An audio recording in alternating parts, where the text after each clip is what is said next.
तो शनिवार को आप तेल मालिश अवश्य करें। तेल मालिश के बारे में हमने पहले भी कई बार चर्चा की है। तेल मालिश के 2-3 नियम हैं।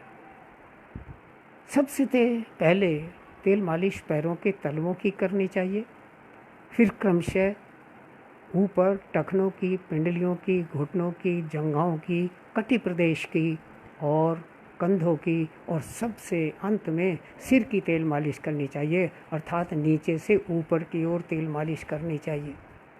दूसरी बात, हम जानते हैं कि हमारी दाईं नासिका धन विद्युत अर्जित करती है, बाईं नासिका ऋण विद्युत अर्जित करती है, अर्थात हमारा 50% body part right side positively charge है और लेफ्ट साइड नेगेटिवली चार्ज है। और हमको चाहिए ताकत, गर्मी, एनर्जी। तो जब भी तेल मालिश करें सदा दाएं से बाईं ओर की करें और नीचे से ऊपर ऐसे, फिर हाथ उठाया ऐसे, फिर ऐसे, कभी भी ऐसे ना करें। अगर ऐसे करेंगे, बाईं से दाईं ओर की करेंगे, तो हमको ठंड मिलेगी, हमको उदासी आएगी, हमको कमजोरी आएगी। और हम तेल मालिश करते हैं एनर्जी के लिए, तो दाईं ओर से बाईं ओर को करेंगे, नीचे से ऊपर की ओर को करेंगे। सर्दियों में सर्दी है, थोड़ा सा तेल गरम कर सकते हैं। वायु विकार वाले तिल के तेल की मालिश कर सकते हैं। गर्मियों में तेल पतला हो जाता है तो बिना गरम किए कर सकते हैं। और उसमें जैतून का तेल मिलाकर अगर करें तो ज़्यादा लाभदायी हो जाता है, क्योंकि जैतून का तेल काफ़ी थिन होता है, वो रोमकूप के अंदर अच्छी तरह प्रविष्ट होकर हमको आरोग्यता प्रदान करता है। इस बात का भी ध्यान रखेंगे।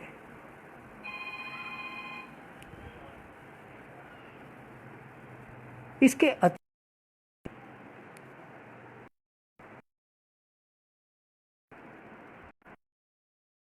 जो बच्चे 18 साल से कम आयु वर्ग के हैं, वे अगर दक्षिण की ओर सर करके सोते हैं तो उनकी हाइट अपेक्षा,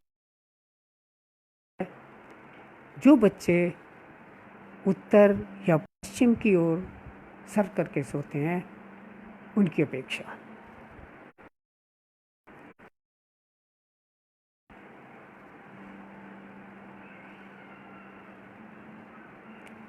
हाइट बढ़ाने का जहाँ तक सवाल है, तो उसके लिए हमने 7 यौगिक क्रियाएं डेवलप की हैं जो मेरुदंड की हैं। उनको अगर सुबह ही उठकर बच्चों से करवाया जाए जिनकी आयु 18 वर्ष से कम है, तो उनकी हाइट तेज़ी से बढ़ती है। जिनकी 18 से ज़्यादा भी है, अगर वो कॉन्स्टिपेटेड हैं, कब्ज की शिकायत उनको रहती है, तो सुबह उठते ही बाईं नासिका चला गिलास पानी पिएं और फिर वो 7 एक्सरसाइज करें, तो 7वीं एक्सरसाइज पूरी करते ही वो टॉयलेट जाएंगे, कोई रोक नहीं सकता। कोई उनको चाय पीने की या दूसरा चीज़ की सहारा लेने का ज़रूरत नहीं है, फ़ौरन खुलकर एक ही बार में पेट साफ हो जाएगा। बहुत अच्छी बात है। जिन लोगों को कोष्ठबद्धता नहीं है, जिनकी आयु भी 18 वर्ष से ऊपर है, वो भी अगर उसको करते हैं तो सुषुम्ना नाड़ी एक्टिव रहती है, बुद्धि प्रखर रहती है, आभा मंडल प्रदीप्त होता है, कमर की शिकायतें दूर होती हैं, कमर दर्द दूर। थोड़ी सी चर्चा कर सकते हैं। आज विशेष रूप से वास्तु विज्ञान के ऊपर ही थोड़ी सी चर्चा करने का हमने प्रयास किया।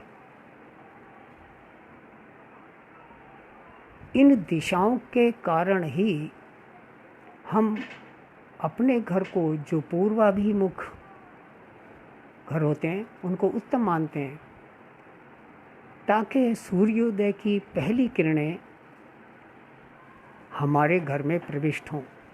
और जब सूर्य पूरी प्रचंडता पर होता है तब पीछे की तरफ चला जाए कि गर्मी से हम बच सकें। सूर्य की रोशनी का भी लाभ लेने के लिए अगर आप सुबह ही सुबह जल्दी मॉर्निंग वॉक पर निकलते हैं तो खूब तेज चलने के बाद योगा के बाद पूर्व की ओर मुंह करके बैठें और सूर्य की उगती हुई किरणों को नाभि प्रदेश में लेकर और मस्तक पर लेकर लंबे गहरे सांस लें, अनुलोम विलोम प्राणायाम करें, कपालभाति प्राणायाम करें तो आपको गजब का लाभ होता है। अगर आप देर से घर से निकलते हैं तो पश्चिम दिशा में पार्क में जाएं ताकि जब वापस आएं तब आपके मस्तक पर पड़े तब भी आपको बहुत लाभ होता है। तो समझदारों को इशारा ही काफ़ी होता है। दो तरह की एक शब्द ज्ञान से ओत प्रोत में बहुत अच्छी लगती हैं, बहुत मान मिलता है। कई लोग जीविकोपार्जन का भी मनाते हैं। लाइफ में हम उनका सदुपयोग करके ज़्यादा लाभ नहीं ले पाते। दूसरा अनुभूत विज्ञान, अपने कसा हुआ अनुभव से अर्जित किया हुआ, जिसका प्रैक्टिकल लाइफ में अनुपालन करके अपने जीवन को सफल बनाने में सक्षम हों, ऐसी बातें। तो इसलिए ये प्रैक्टिकल बातें आप तक पहुंचाने का प्रयास था। अगर आपको अच्छी लगें तो इनका पालन करें, लाभ लें। अगर इनमें से कोई अतिशयोक्तिपूर्ण बात लगे, कोई विरोधाभास लगे, कोई अतार्किक, अप्रासंगिक, अवैज्ञानिक लगे तो आप सुझाव दे करके अनुग्रहित करें। धन्यवाद। नमस्कार।